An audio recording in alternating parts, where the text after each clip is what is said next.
Welcome to another episode of Athens and Jerusalem. Let's begin where we can't escape. Let's begin with Logos.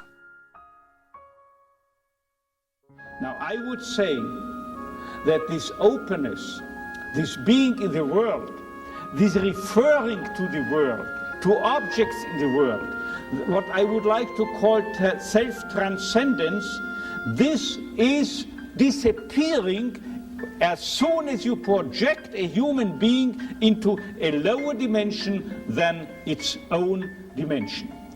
Point of the V goes up to the nuclear explosion that created it.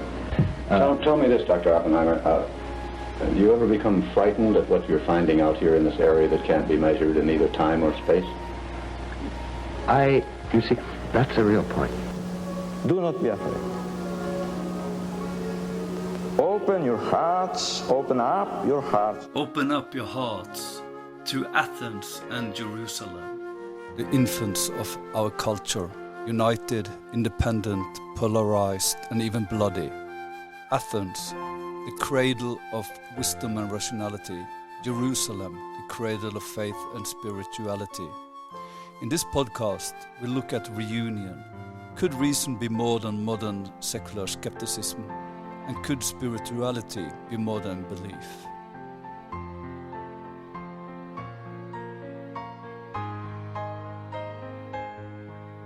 So welcome to another episode of the Athens and Jerusalem podcast. And actually, today we have a milestone. We have over 1,000 downloads. Thank you for listening to us. And we welcome, of course, a lot more listeners. So please just inform everybody about the podcast. Next up, 1 million subscribers. Yeah, of course. That's 1 million. And today's topic is the holy or the sacred or holiness. And Stephen just asked us if we have read. How do you pronounce his name? Mircea, Eliade? Yeah, Mircea. I think it's Mircea. Yeah, Mircea. Eliade. And Romanian theologian, philosopher that traveled to America. But you also said that we should read Rudolf Otto. Mm-hmm. Could you explain why should we read Rudolf Otto? Well, both of these people were very interested in the question of the sacred and what is it and why does it mean so much to us humans. Rudolf Otto wrote before Eliade, and he addressed the question of the sacred from the perspective of subjective experience. And he wrote quite an influential definition. And even coined phrases that are still in use today when we talk about the numinous as some sort of essential quality of the sacred. That phrase, the numinous, goes back to Otto, who either invented or at least popularized it. And he has actually a wonderful definition of the sacred as experienced, which may not be everyone's experience of the sacred, but I'll read a few sentences of it. He says, "Let us consider the deepest and most fundamental element in all strong and sincerely felt religious emotion." He says, "The feeling of it may at times come sweeping like a gentle tide, pervading the mind with a tranquil mood of deepest worship. It may pass over into a more set and lasting attitude of the soul, continuing, as it were, thrillingly vibrant and resonant, until at last it dies away and the soul resumes its profane, non-religious mood of everyday experience. It may burst in sudden eruption up from the depths of the soul with spasms and convulsions, or lead to the strangest excitements, to intoxicated frenzy, to transport, and to ecstasy. It has its wild and demonic forms and can sink into an almost grisly horror and shuddering. It has its crude, barbaric antecedents and early manifestations, and again, it may be developed into something beautiful and pure and glorious. It may become the hushed, trembling, and speechless humility of the creature in the presence of whom or what in the presence of that which is a mystery, inexpressible, and above all creatures. And so Otto takes this, and Otto's own, I think, angle on the experience of the holy is something which, to me, tilts a little bit too far in the direction of terror, awe, sort of cowering in the, in the face of something so much vastly greater than us. He also acknowledges that it has other dimensions of something sweet and lovely and pacifying. But his definition of the holy was very, I think, influential, in part because it was a definition that spanned all different religions and spiritual practices. It wasn't a definition that was confined within the boundaries of one particular religious tradition, but it lets you think about something so fundamental as the idea of the sacred as something which could be in common across to all people in the world. And so that's an interesting, I think, starting point. And Eliade, I think, works from that starting point, and he acknowledges it at the beginning of his book, the Sacred and the Profane. And he says, yes, this has been a very influential way of talking about the sacred. It's very personal, it's very subjective, he said. But he said, I'm going to go in a different direction. Eliade said, I'm going to look more at how the sacred is manifested in the world of human action. So he looks at it more from an anthropological lens.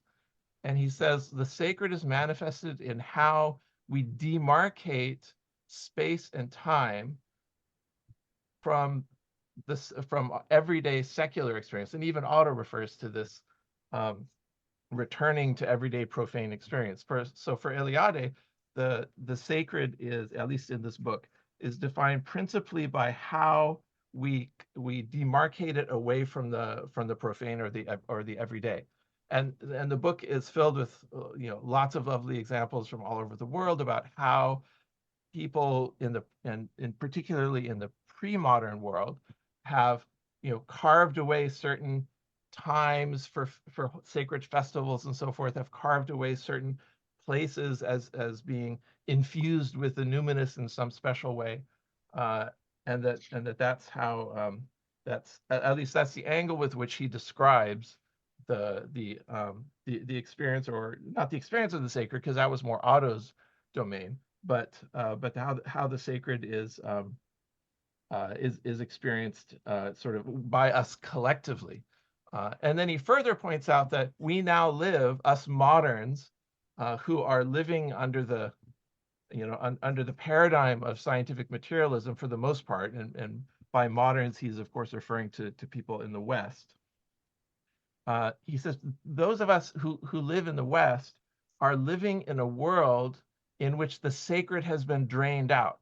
So that extra dimensionality to things has been flattened, where in the past we used to, certain times would be very special, certain places would be infused by the presence of the gods.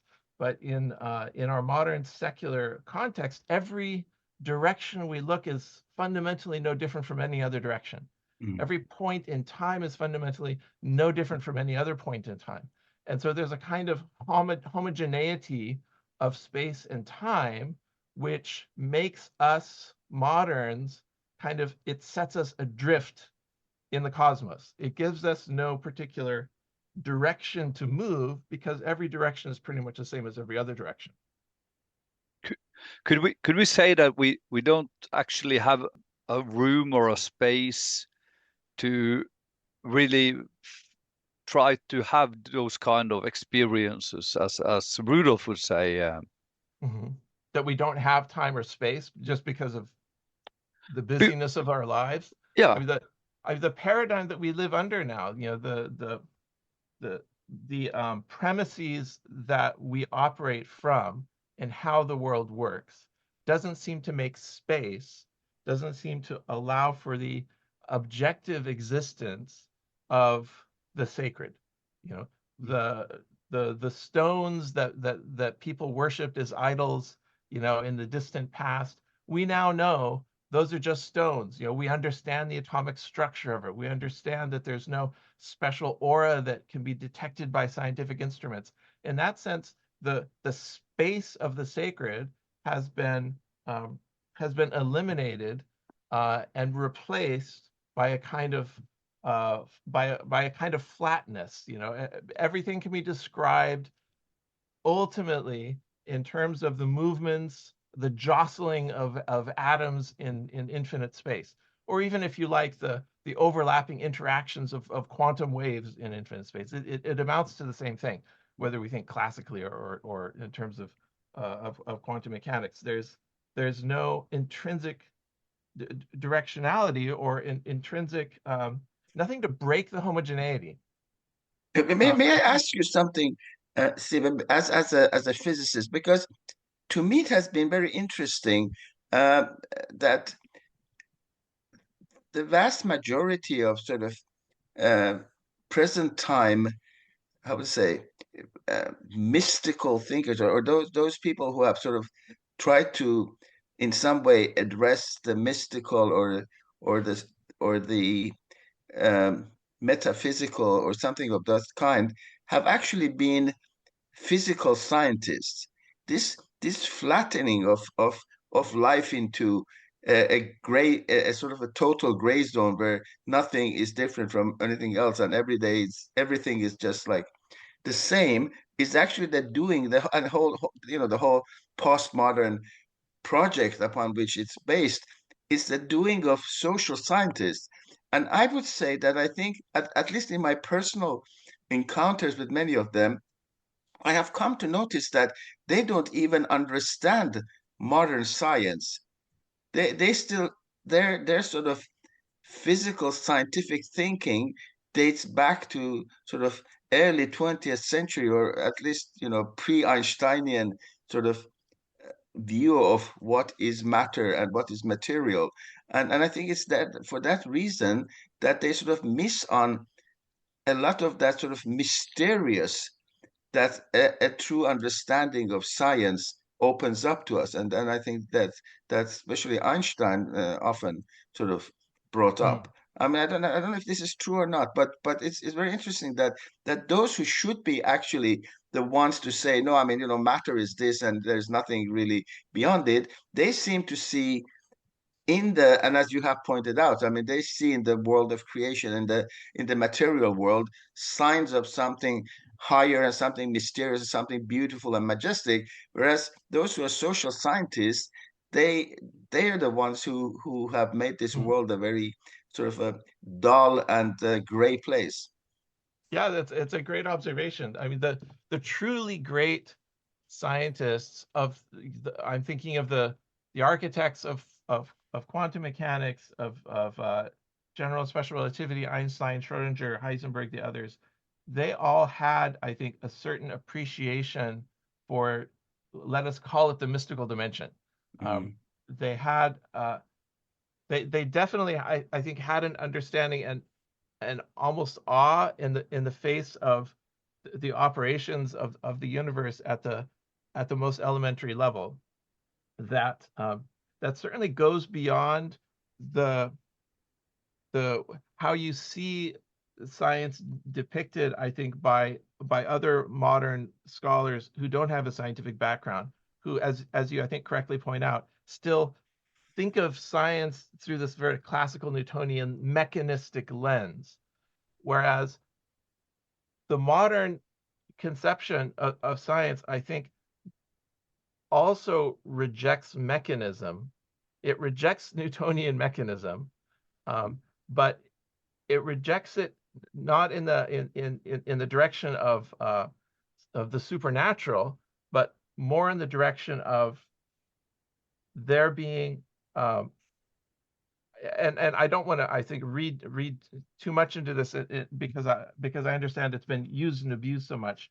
But the fact that the universe at the ground floor is defined by quantum processes in which there are no definite locations and times and so forth that can be associated to specific particles, but rather everything is is a field of interaction whose specific properties are a function of the observer. And that, I think, opens a back door, maybe a front door, to the possibility of consciousness. And we have to, define what we mean by consciousness specifically. But it opens a door for the co-interaction of consciousness with the world. I believe that this is how we can bring the sacred back into a world from which the sacred has been drained out. But the sacred, I think, that this invites back into the world, it's not the same sense. It may be the same in the experience of it, actually, but it's not the same in the I think more literalistic way that the sacred is understood in pre-modern times. This idol literally, captures the essence of the deity, kind of way of thinking about the sacred. Thinking about the sacred in the sense of, the suspension of the actual laws of physics, because spiritual forces intervene.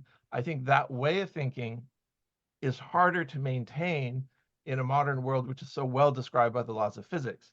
But I think that there is space, not just space to shoehorn it in, but a huge open door to think about the relationship of consciousness to matter as in some way co-equal components of the world. I just wonder if could we say that modern scientists, as you after Newtonian, then that they accept that there are some kind of metaphysical ground that we are ending in. Whatever theory we try to prove as correct, there will always be like a metaphysical ground for the theory. Mm-hmm. Could that be a way of saying this? And then of course we could have different kind of understanding of what this metaphysical ground is, and maybe the understanding between consciousness and physics or reality, that could be one of the explanations. Yeah, I believe it is still an active area of research and thinking. There are certainly still, and this probably comprises the majority of working physicists, the only ones I could speak to, who would still argue that consciousness, the way we think about it colloquially, is ultimately something that emerges from the interaction of atoms, that is basically a feature of the electrical activity of the brain, and as exciting and interesting and meaningful as it is to us, nevertheless does not have any sort of fundamental status ontologically, to use that philosophical word, in the world.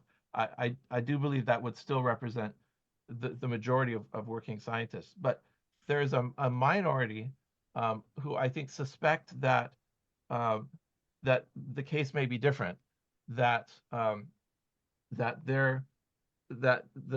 mystery of the fundamental mystery of quantum mechanics, that results in a world which is in some way defined by how it is observed, seems in their minds to not just invite, but to demand a different sort of role for consciousness in the world, which is not simply epiphenomenal, which is not simply some accidental byproduct of evolution on this planet, but which might have some more fundamental role to play in the cosmos. Mm. That's the contention. That's at least that would be my suspicion and my contention, and my way of thinking about how the sacred, which has been so drained out of the modern world, can find a way back in a way that is congenial to our physical understanding of the cosmos, but at the same time allows us to have the full, first person experience of it as well.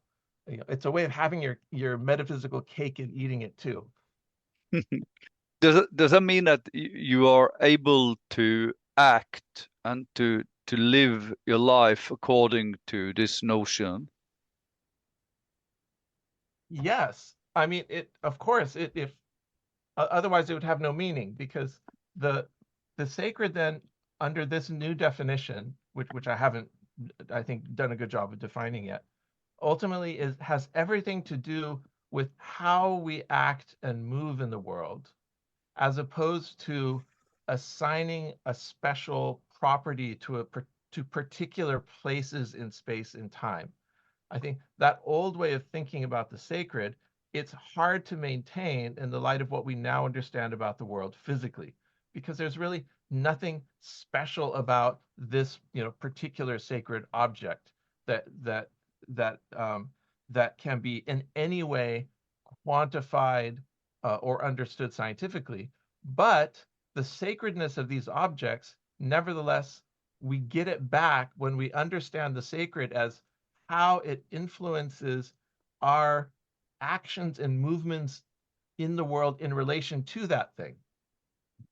So in other words, sacred spaces and sacred times are valid and relevant to the extent that they drive and motivate human behavior in a direction which is, let us say, in the direction of greater degrees of consciousness. Yeah, I think, as an if we Krutova, I don't know if this sort of clicks with you, but if we go to the realm of education, and I think one could take maybe an analogy from there. I mean, the earliest theories of education were behaviorist theories, right? That were based on the fact that human beings, very much like animals, learning in a human being constitutes change of behavior.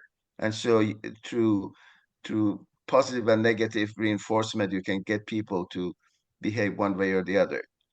But then with time, there emerged another view which did not sort of nullify this, but it just showed that there is, in addition to this, another sort of dimension which has to do with human cognition and human understanding, and that is something that goes beyond what, for instance, animals can ever experience, and that learning is not just a matter of sort of forced or reinforced change of behavior. It has to do with a change in how we understand things, how we perceive things, how we classify things, and so forth.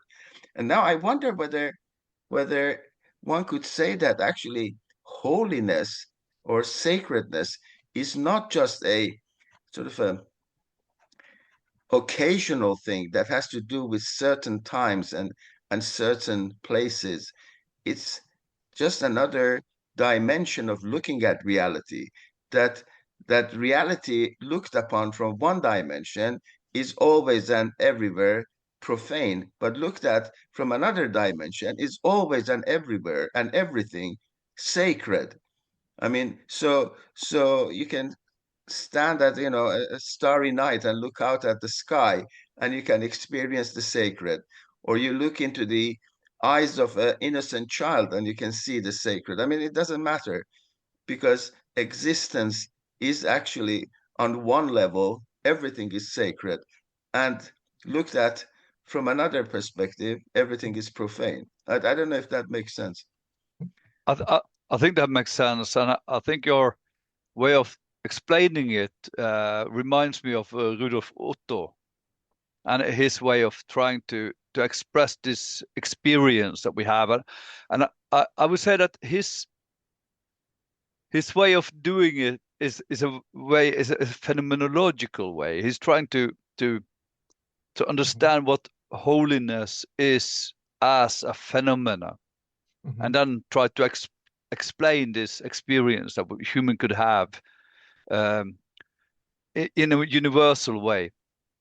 And then we have Eliade that Eliade. tried to do more anthropological and also historical religious way of trying to explain the holy.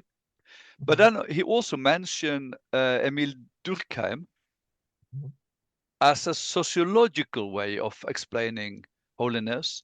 And then you have more like a qualitative research. I mean, like a social researcher today would have done it, trying to ask people or to observe people how they behave. And Eliade is very critical to this way of. He was in a way he would say that this is to turning the sacred into the profane by just, I mean, explaining what people are telling you, not trying to really. But then also, is it also possible to ask? Could we have like could natural science try to search for holiness? Is that possible? In the natural sciences? Yeah. I mean, my initial guess would be no. I mean, in other words, we're not going to find it in the laws of physics. You know, we're going to find it in the realm of human action and motivation, which isn't to say that it's less real. I mean, because in the end, well, here's one way to break it down is to think of to break down time, our understanding of time, into basically three phases. There is the pre-modern, the modern, and today. Let's call it postmodern, but not in the postmodernist sense. In the pre-modern times, people experienced the world through the lens of the sacred. Whether everything was sacred or whether certain spaces and times were demarcated as sacred, it was an essential element of how human beings navigated the world. That was replaced in modern times with the scientific revolution, at least in Western culture, partially, but very influentially, by a competing set of premises in which there was no sacred and the world was flattened into just atoms and forces and space and so forth. What we've been talking about for the last more than a year now on our podcast is how is not just explaining this, not just saying, yeah, this is what's happened kind of objectively, and even Eliade does this. He explains the existence of the sacred, contrasting it between pre-modern humans and modern humans in fairly objective terms. He's not saying we ought to be oriented towards the sacred. He's just saying this is how the sacred has manifested itself in human culture. What I would like to argue is that we ought to bring back the sacred. In other words, to turn it into a deontological claim. That not just saying the sacred is out there, but we ought to bring the sacred back into the world. But under what modality should we bring the sacred back into the world? I don't think it's a matter of taking our pre-modern understandings and somehow superimposing it upon our now, post-modern world. I don't think that's going to work. So we do have to ask the question that if we want to bring the sacred back into the world, what are reasons for doing so? If the reason is not a scientific justification or because it shows up in our instruments and therefore it's a proven, aspect of the world. If we don't have that available to us, and let's assume for the moment that we don't, then we have to appeal to other reasons for bringing the sacred back into the world and restoring that kind of three-dimensionality to a world that has been flattened. And I can think of three different ways to do this, and kind of in ascending scale. The first is, maybe the least convincing, but the most obviously good. And that is, I would say, an aesthetic reason. And that is orienting our lives towards the sacred makes us more happy and fulfilled individuals. Now, you can say, well, shouldn't we live for that which is true and not for that which makes us feel good? And that's what makes it not as convincing. Those who live for something live happier, more fulfilling, and longer lives than those who don't. They can say that justifies orientation towards the sacred itself, whether or not we believe it has some deeper, layer of ontological significance.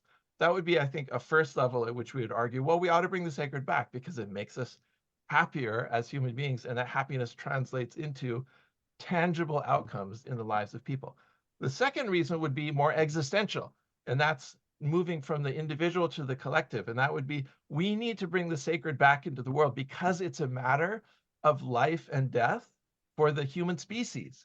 If we don't find a way to live and work together on this planet, to act coherently together on this planet, we are eventually going to destroy ourselves sooner or later, whether through war, whether through environmental depredation, through the runaway tribalism and nihilism of a world that sees itself through a completely materialistic lens.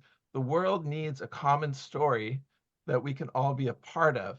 And the story of Darwinian evolution, survival of the fittest, natural selection, I would say that's not a strong enough story that we can rally around, because that's that story, the story that science can give us, the best story that science can give us, can also be used to justify the domination of certain groups over other groups. So that would be, I think, an existential reason why we need to bring the sacred back into the world. But you can also argue, well, that's just, you know, if it's true, if it's not true, then whether it's aesthetic or existential, you know, we still shouldn't, you know, well, why do it if it's not, you know, if our ultimate, the thing that we ultimately value is the truth, then we would dismiss both the aesthetic and the existential. But I think that leaves a third possibility, which, and that's kind of a stretched claim that I would make, which is metaphysical, which is that the existence of the universe depends upon conscious entities. Consciousness generates the foundations of its own existence in some way that we may not perfectly understand at this time, which certain people working in the sciences, I think, are starting to suspect, but which nevertheless ultimately has metaphysical implications. You know, that if that our universe is in some way constructed by beings that exist with consciousness, and so that would end up being a more, I think, metaphysical direction to go in. One that, as you can tell, is not, I have not like been able to express very, very coherently. But anyway, that's, you know, just some thoughts about why should we bring the sacred back into a world where we think we've successfully banished these superstitions. Why would we want to suddenly import them back into the world, into our classrooms, into our daily lives? It reminds me of the stories of Socrates. First of all, because those metaphysical explanations or reasons, maybe we could say that for Socrates then, that what was holy was the truth in itself. The truth was holy and part of holiness, and this idea of the good. The human actually want to, we want to have a good life. We want good. Even people that behaves badly, I would say, have an idea some way or not that they would like to do good. And then in his in the apology, in this speak when he has a defense, he's been convicted to death. Then he says that the reason why he behaves as he does and has done, and is looking for justice and truth and the good, is because he believes in God or in the divine. And it's very interesting because it in some way or another, it says that you have to, you just have to trust in it to do good, because you don't have any, there's no, you would never get total understanding of the reason why you should do something. You just have to trust in it. And so he trusts in it because, and he feels this divinity or this holiness in the truth, in the sacred, in the justice and the good. Yeah.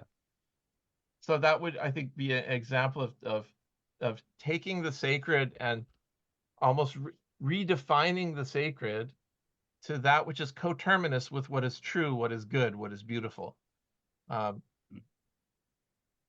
Maybe we need a kind of redefinition of the sacred that takes it out of what historically has been associated with particular, tribalistic and local cultural expressions and intuitions, which implicitly and more explicitly become exclusive of the other, and to find a way to, and I'm referring to the individual religions of the world, each of which has their own specific definition of the sacred, which is implicitly exclusive of the other definitions, at least the way these religions are understood today.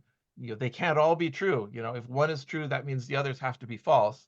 And how the sacred is understood and manifested in these different religious traditions seems to be so different. So that, I think, pre-modern way of understanding, which is an artifact of our pre-modern consciousness, I think needs to give way to a newer conception of the sacred. And I love your idea of linking it to the truth and good and beauty in that sort of Platonic sense. We could also offer a redefinition that all that pertains to what is divine and sacred is universal, and all that pertains to us human beings, is particular. In other words, to try to align the sacred with great universals, and then to understand what is profane or secular as that which is more aligned with that which is particular, our own individual selves and self-interest, our own individual tribe or state or race or what have you.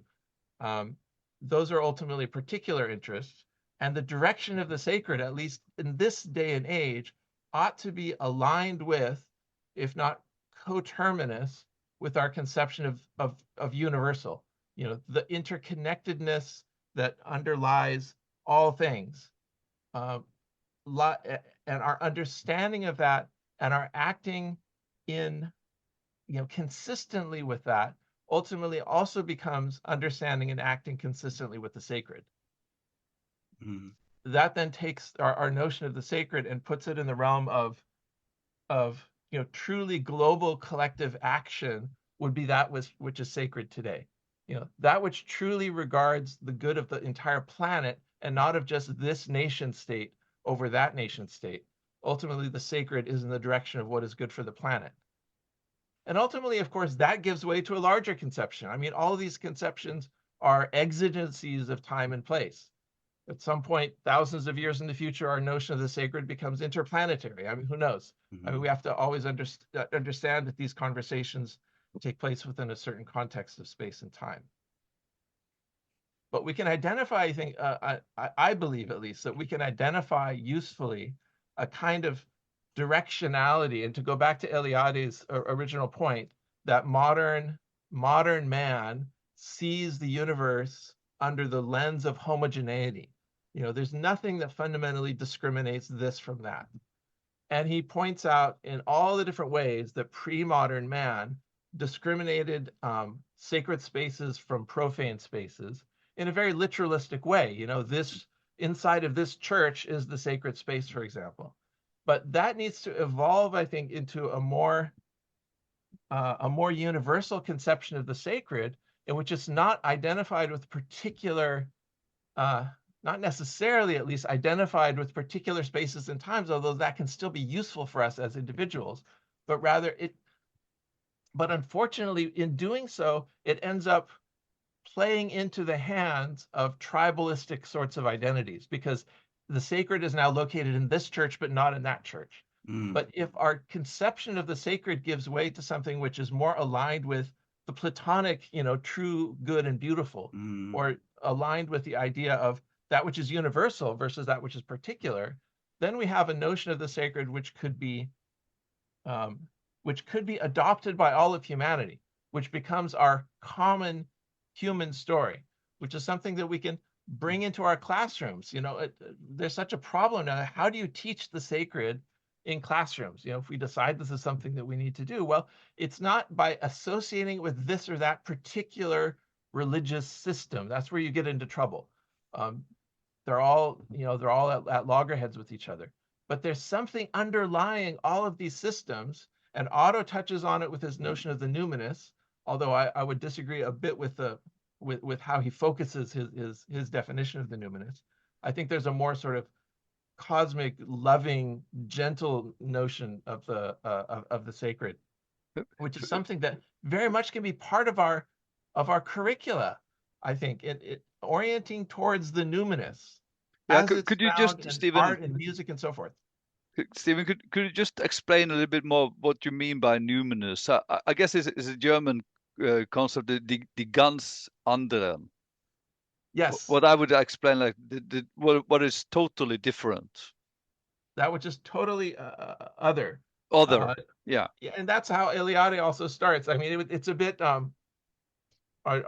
frustrating, I guess, the first few pages of Eliade's book, because he says, he says, Otto said it this way, and I'm going to go in this other direction. He says, and my direction starts from the sacred is that which is not profane.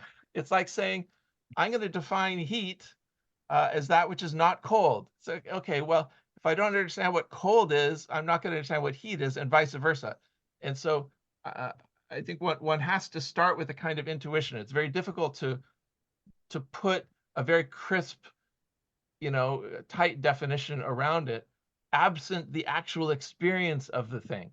And I think that's the keynote of the sacred, is that it's an experience of something, and you can try to put it into words like Otto did, and it's going to be cast through his own very Germanic lens, or the lens of his own personal experience of things, where he talks about the horror and the shuddering and the cowering and all of that.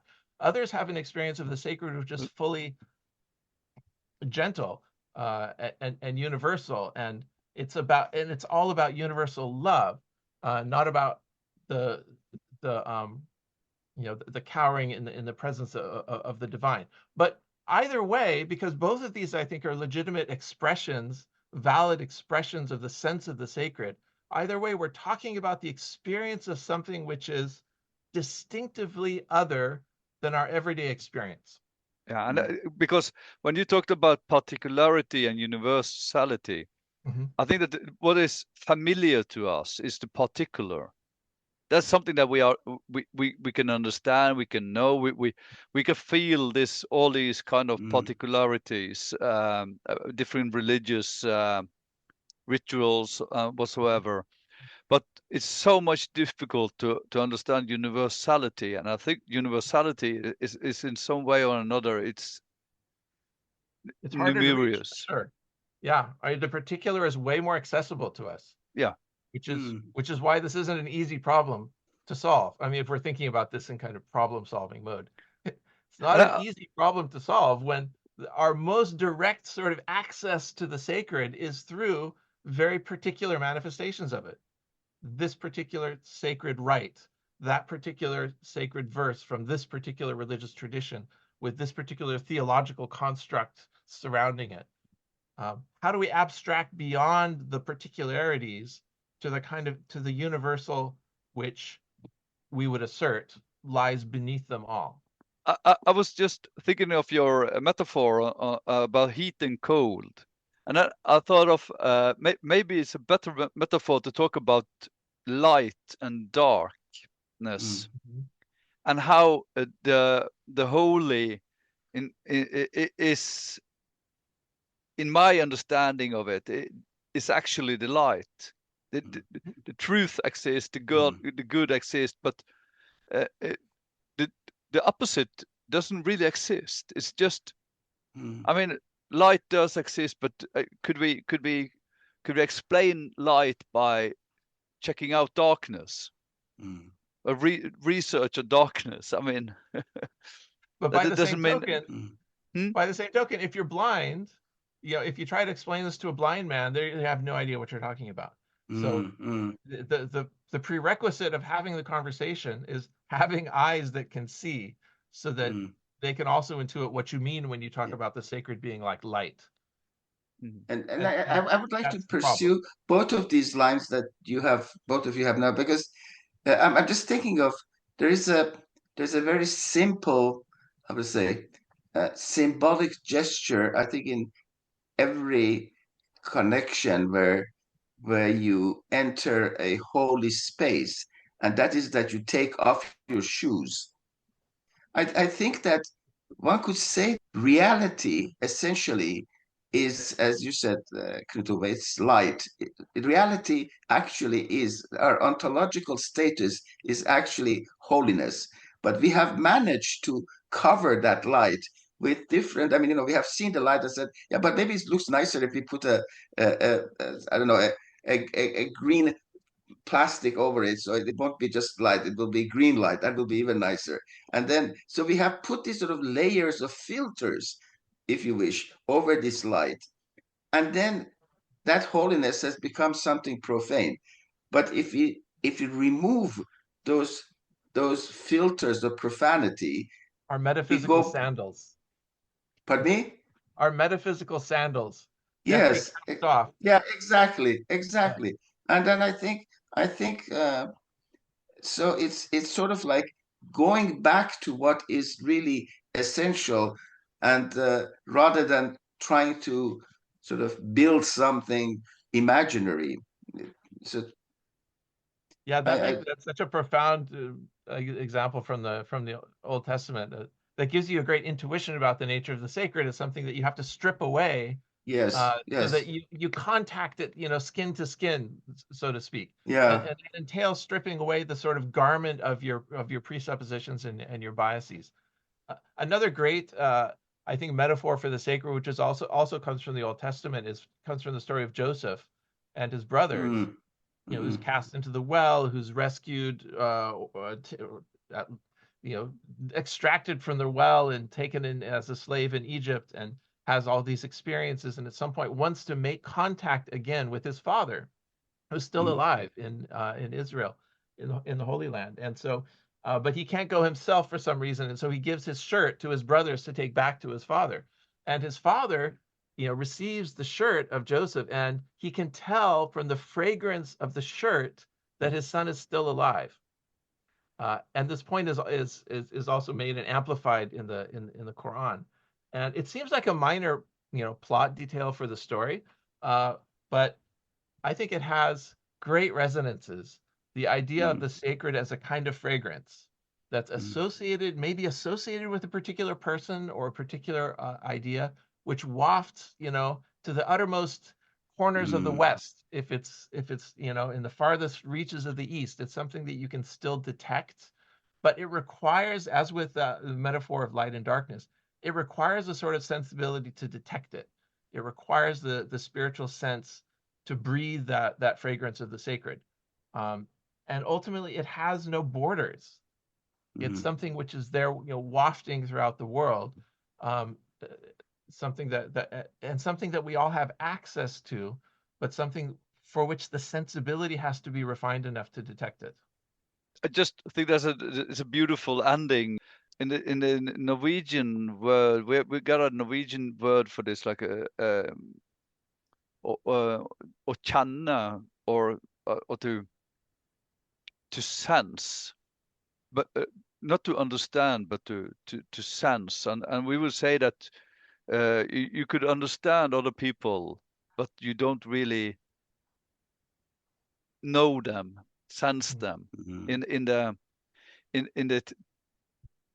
in this sense of meaning. Sometimes, I guess you have the word for it, Stephen, but my English ain't good enough. Well, you grok something. You Grok, Grok. grok. That's a kind of modern lingo for I think what you're talking about. Aha. Okay. Mm. Yeah. So I hope listeners have had a great time. I really enjoyed the conversation this Mm. time. I think we have really got into what holiness could be in a more universal way.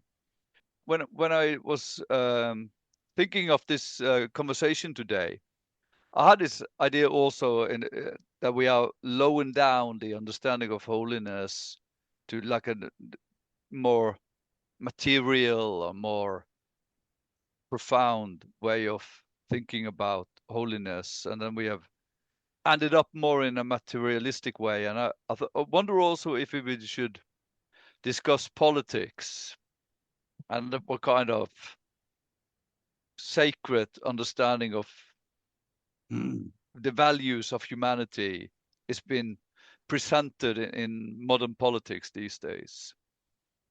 But I wonder if maybe we should just let them go. For another time, I suppose. Yeah. But in the future, I think future sessions, it would be very interesting to sort of, because I think in old world religions and even in other kind of traditions, there is this notion and image of the world, sort of, to put it in Christian terms, the kingdom of God on earth.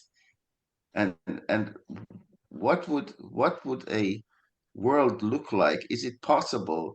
And what would the world look like, which is actually based on everything that we do, even and especially our politics, our social institutions, and so forth, manifesting and reflecting that fundamental sanctity. Our economics. I mean, is it possible to have we could say, spiritual or a holy kind of economy rather than a profane kind of economy? I mean, I think just even as sort of thought games, these sort of things would be interesting to pursue in our future sessions. Supposing we achieved this kingdom of God like 500 years from now, and someone was able to time travel 500 years from now, and get a photocopy of the Constitution or whatever of that time, the basic laws of that time, and bring it back to the present day, would we be able to make sense of it? Very good question. And say, this is silly. Would we look at it and say, there's no way you could do that, because to organize a society the way we imagine it can be organized in that kind of utopian sense may require a different set of premises about human nature, about how individuals act in the absence of laws, for example, that threaten punishment or promise rewards. So much of how our present day societies are constructed are based on being able to count on individuals acting first according to their own interests and then according to the interests of others. But what if that can change in the future through education, through some sort of spiritual revolution or revival that could unlock entirely different kinds of I think that's a fascinating thought. That don't exist now. That would make sense, exactly. Even if you saw them. Yeah, I mean, because I mean, it comes to my mind that now we look back at, let's say, for instance, a phenomenon like cannibalism, and it's almost like incomprehensible to us that such a thing could even exist. How could people even think like along those lines? And I think in the future, much of what we do is some form of cannibalism to people who sort of live their true humanity. Yeah, but I think that thought that you're saying is very fascinating and inspiring, and definitely something that could guide us today. So let's pick up this, Knut Ove, you who always so beautifully guide us to new topics and through new topics. If you would like to make note of this, and maybe at some future sessions we can come to these. Yeah, I guess you have to remind me. But what your conversation do remind me about is about praying. Yeah. That this idea about what could be in 500 years, it has something to do with hope. And the hope and pray is closely connected. And wonderful. Let's about prayer, but we didn't get to it, so maybe next time. So let's take that up next time. Yeah, I think that's a good idea. We could start there. Yeah, exactly. Okay. Yeah. Wonderful. So thank you for listening. Thank you so much. You have been listening to Athens and Jerusalem, created by Cameron Namdar, Stephen Phelps, and Knut Ove. Nora Juel is the broadcast voice and technical support. Music is pieces of Edvard Grieg's Morning Mood. The voices in the intro are Viktor Frankl, interview with Robert Oppenheimer, and Pope John Paul II. Thank you for listening, and please check out another episode.